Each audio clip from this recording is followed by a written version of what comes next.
good day, students. We continue on bearing and distance. So this question we introduced in our last video on bearing and distance. So we are going to solve the problem now. I read the problem again. Say a boat. Sorry. A boat sails around the quadrangular curve. The boat sails around the quadrangular curve. So in a four direction manner. A, B, C, D. So that means it moves in a four-dimensional manner, like from A to B to C to D. So he completed a four parts like that. Then starting from A to B in 4 kilometers due east of A. So how does it move? It moved. The boat sailed from A to B in 4 kilometers due east of A. So it started with A. So like I said, let this be A. So it moved from A to B in which direction? So it moves a distance of 4 kilometers due east of A. So it follows the east of A. This is the north, this is the east of A. So it follows the east of A and moved 4 kilometers. Then there you have the B. Understand? Then C is 3 kilometers due south of B. Then C is 3 kilometers due south of B. So C now is located. Let this be B. Then if you have B here, the south of B is here. So you move 3 kilometers, then you have your point C somewhere here. Then that is due south of B. And D is 4 kilometers south 50 west. So that is south 50 degree west. So from south of from south of C towards the west, then if you move 50, so that is the location of C of D with respect to with C from C is what? South 50 west. So at C here, let's look at it. At C here, this is the west of C. Then and this is the south of C. So if you move from south by 50 degree from the south of C, move by 50 degree and then cover a distance of what's the distance given? 4 kilometers. So I move 4 kilometers. 4 kilometers. Then that is when you have your point D. So this is what the question says. And the question now says, what is the distance and bearing of A from D? So if I to locate A with respect to D, then what should be the distance and bearing? So if you're measuring, if what to the bearing of A from D, how do you normally measure it? We start from the north of D. D is the reference. We start from the north of D and then moved until we join. So first of all, we have to join A.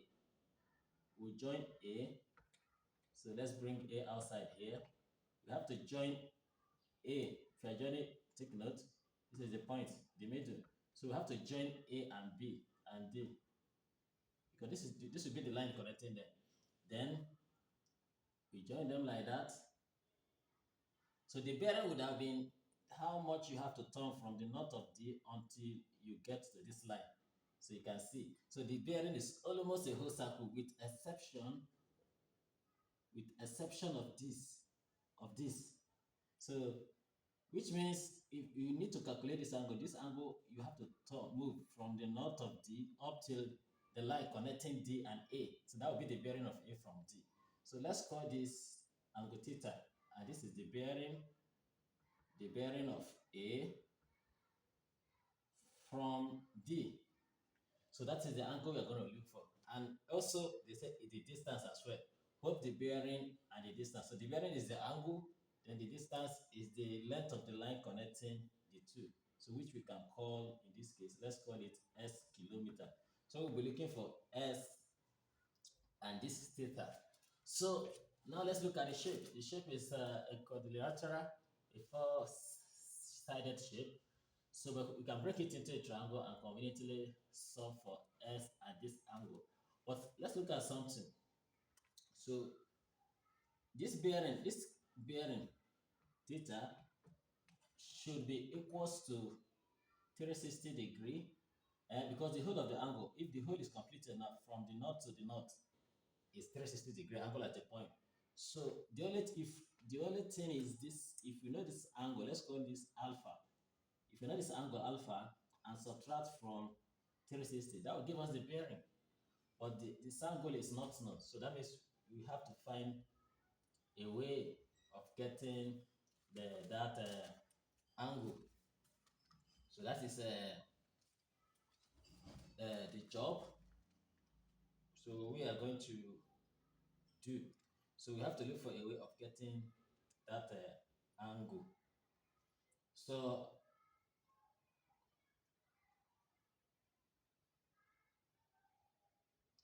now we also need this side. So what we do now, let's connect. There is something we need to know that if you look at this line, it's a vertical line. This one is not a vertical line. When you have two vertical lines and you have a line like this, we call traversal. Then the angle here and the angle here, they are equal. We say they are alternate angles. So looking at that, this is a vertical line, another vertical line. Two of them are parallel, they become parallel. So this angle 50 here is the same thing as here. So here will also be 50 degree. So you have to take note of that. So the angle here is also 50 degree. Then um, similarly, okay, let's join this triangle. Let's join A and C. So if you join A and C, we have a triangle ABCD, and this is a right angle triangle because the horizontal and the vertical we have here. So then, how do we calculate our x?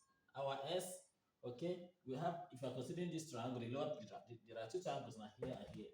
Then to calculate s, we may need this triangle. Then we have s to calculate 4 kilometers given in one side, but this side is not known. So supposing we know two sides, then with this angle, we can calculate x. Understand? So meaning we need this angle. We need this angle. You understand? So, but here is already 50, and we know the whole of this will be 90, of course, in a quadrant. This will be the whole of this will be 90. So this is 50, and what is left here should be 40, because from here to here also is 90. So we have 40 here. Then that is to say that um the only angle not known is this. So let's call this angle gamma, for instance, gamma y. So if you can calculate this y, then add it to 40, that will give us this angle. But how can we get y? You understand? So how can we get y? Y, the angle here, which is angle y plus here, should make a total of 90. Should make a total of 90. So which means if you can calculate this angle, let's call this one beta. Then add the beta to, you know, if you can calculate beta, for instance, then 90 minus beta will be gamma. So what are we saying? That our gamma is what? 90 minus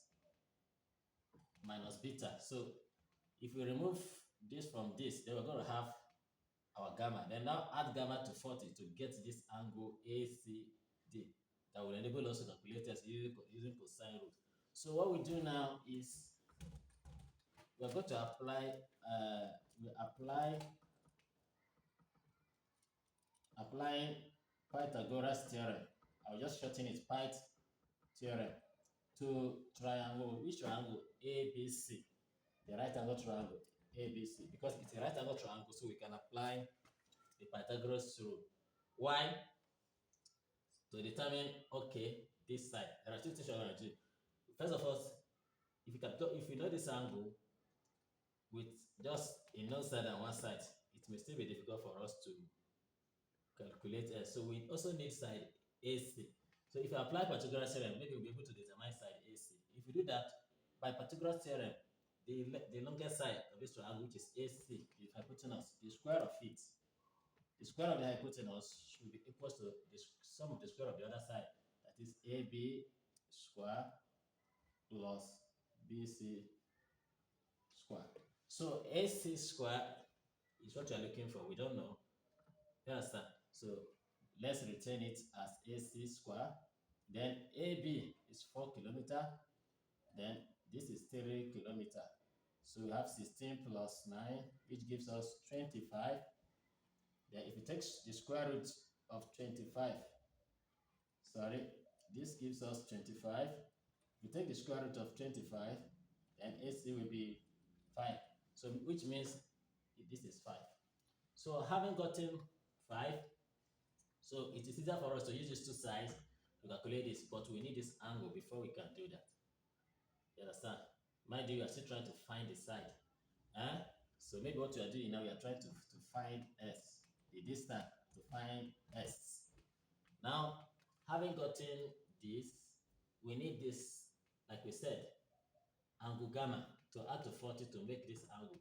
And already we said the gamma is 90 minus beta. So we can get beta using the same triangle by this either side or the SOHCAHTOA rule.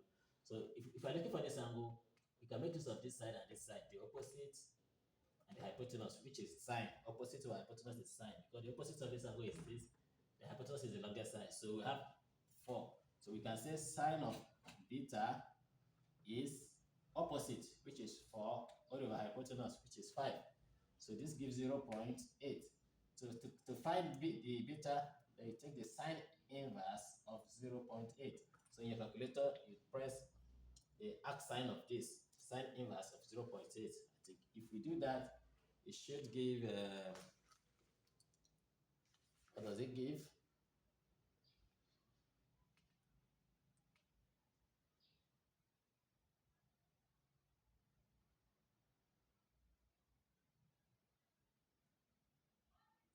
I think it should give 53.1 in total. So by the time I'm trying to get a value, but it is not forthcoming. So by the time you do this, you take the sine inverse of 0.8. Okay, you're going to get 53.1 degree. If you do that, you have to 53.1 degree. So that is the angle here. So having gotten this angle, like I said, this angle plus this alpha makes a 90, because this angle constitutes the angle in this quadrant, which is 90 degree. Angle in this quadrant is 90. So we can now say 90 minus beta, which we have calculated at 53.6 to give us gamma. So we can hence say our gamma is 90 minus beta, which is 53.1. So that gives us, let's see what it gives us. 90 minus 53.1 gives us 36.9. So it gives us 36.9 degree. So which means gamma is 36.9 degree. So if gamma is 36.9 degree, so I'm going back here to clean this. So if it is 36.9 degree, then this angle, considering triangle ACD, then angle ACD, the angle at C, ACD, considering triangle ACD, then the angle at C, which is the whole of this, will be what? Gamma plus 40, which gives 36.9 plus 40. So this gives 76.9 degree. So that gives 76.9 degree. So we have gotten this angle to be 76.9 degree. So having calculated that angle, then we cannot find x. How do we do that? So let's bring out, I'm gonna clean this.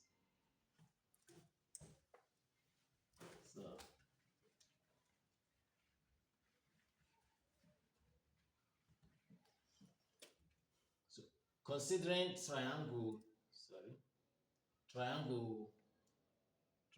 ACD. You know, triangle ACD looks like this. This is how it looks like. Triangle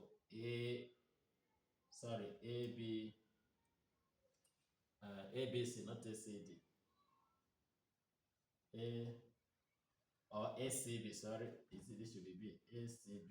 So if you're moving in the direction ACB, let's call it that way. So this is the triangle, and this triangle has a side S here.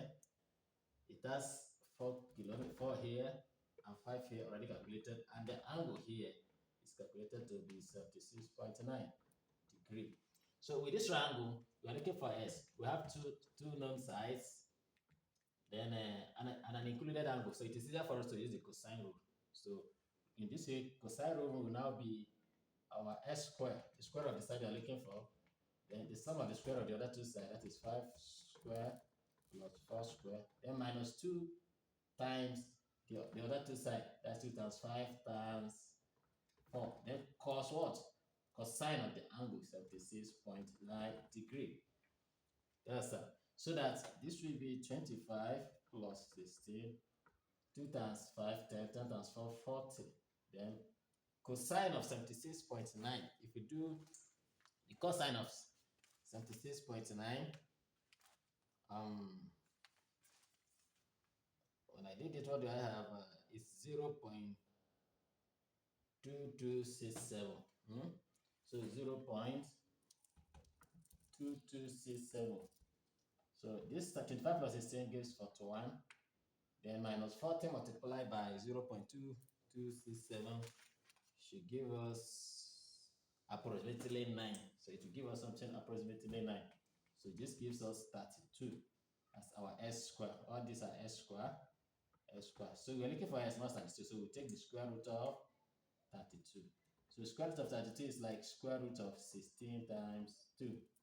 So, and square root of 16 is 4. Out of 2, it's not a whole number, so we can leave it. So this our answer in kilometer, or if you like, we take the square root of 2, then multiply by 4, which if we did should give us 5.65 kilometer. So we have gotten our S to be 5.65 kilometers. So the next is to calculate the theta. Excuse me.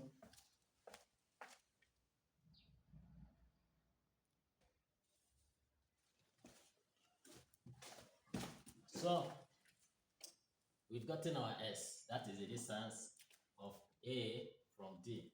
So the next thing now is the bearing, like we said, from here to here is the bearing, and that is the theta. So how can we get the bearing? If you look at what I've done so far, so the only thing stopping us from getting the bearing is alpha. If you know this angle, take it from 360, it will give us the bearing. You understand? So, but you know, we know this will be 50. Okay, from here. So this has to be known. This angle is very important to be known. So, but it is easier for us since we have gotten from this triangle, for instance, we know this angle. Now we know this. We know 3 sides. Then we can decide to find the whole of this angle. Understand? The whole of this angle we can decide to find. Understand? So what will you call this angle now? Let's call it, what should we call it? Which symbol should we use to represent it? Let's call it lambda, angle lambda. So this angle, let's call it angle lambda. It's actually the angle ADC, angle at, at D. If you are looking at a triangle ADC. So I'm cleaning this.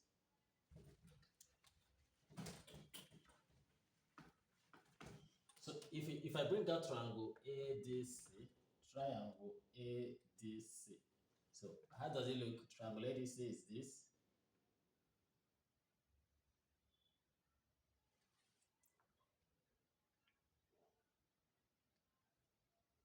Sorry, I think it was the same triangle. Maybe we made a mistake in the labeling of the previous triangle. So it was the same triangle we used just now, but this time around, I'm looking for here. This is D, A, then C. I'm looking for this angle here. I say I want to call it angle lambda. Then I have here as 5. I have here as S, which is already calculated to be 5.65. Then I have here as 4. So then this angle I've found to be 76.9 degree. So now I'm looking for this, what do I call it? This angle. I'm looking for this angle. Now I can use cosine rule because I have two angles involved, and I can use any of other two sides. So I'm going to use like this angle and its corresponding side, this angle and this. I'm going to use this because this doesn't have a known angle. So I'm going to say say like what, C over sine C is equals to then D, this side, over sine D. So where my C is this side 5.65, then my C is 76.9, then equals to my D is this side 5, then all over is angle, which is what I call lambda. So lambda is what I'm going to be looking for. So from here I can, like I said, so that I'm going to clean this. By the time, how do I get my theta? My theta is going to be 360 minus, I'm going to do is this. Once I got this, I have to subtract 50 from it. So which means my theta is supposed to be 360, then minus, because whatever I have as my lambda, I will have to subtract 50 from it. So if I have my lambda, because lambda is the whole of this angle. If I remove 50, I will have alpha. So that is minus, whatever I get, minus 50. So this is going to be my bearing. So I just have to find lambda, then subtract 50, then I'll have alpha. Then remove from 360, then I'll have my bearing. So that I can peacefully clean this now, because this is what I'm going to have as my bearing. So I can peacefully clean this. So now this, you should know how to do your cross multiplication. So you have 5.65 sine of lambda equals 5 sine of 76.9 degree. So the lambda will be 5 sine 76.9 degree all over 5.65. So by the time, okay, this week, what do I call it? This is sine lambda, sorry, sine lambda. So your lambda will be sine inverse of whatever you have here, all over 5.65. You understand? So this will be your angle. You take sine of 76.9, multiply by 5, divided by 5.65. So whatever you have, take the sine inverse of it. That will give you lambda. And having gotten lambda, then the bearing now, you can now say the bearing of A from D is, use this formula to calculate it, 360 minus then lambda minus 50. So whatever you get as lambda here, substitute it here, remove 50, then whatever you have, take it from 360 in degree. That would be the bearing. So I've not calculated this, so and I don't have a calculator, I would have done it, but it's as simple as that. Compute this, substitute whatever you have here to be greater than 50, then remove the 50. You remove the 50, then whatever you have, remove from 360 again. Or it's as simple as saying, like 360 minus lambda is, you understand? It's as good as saying 360 plus 50. Like, you're going to have 410 minus lambda. So let me make it easier for you. You understand? So whatever you have as your lambda from here, remove it from 410. I just open this bracket because 360 minus lambda plus 50. So 360 plus 50 is 410. So just subtract your lambda from 410. That gives you the bearing of A from D.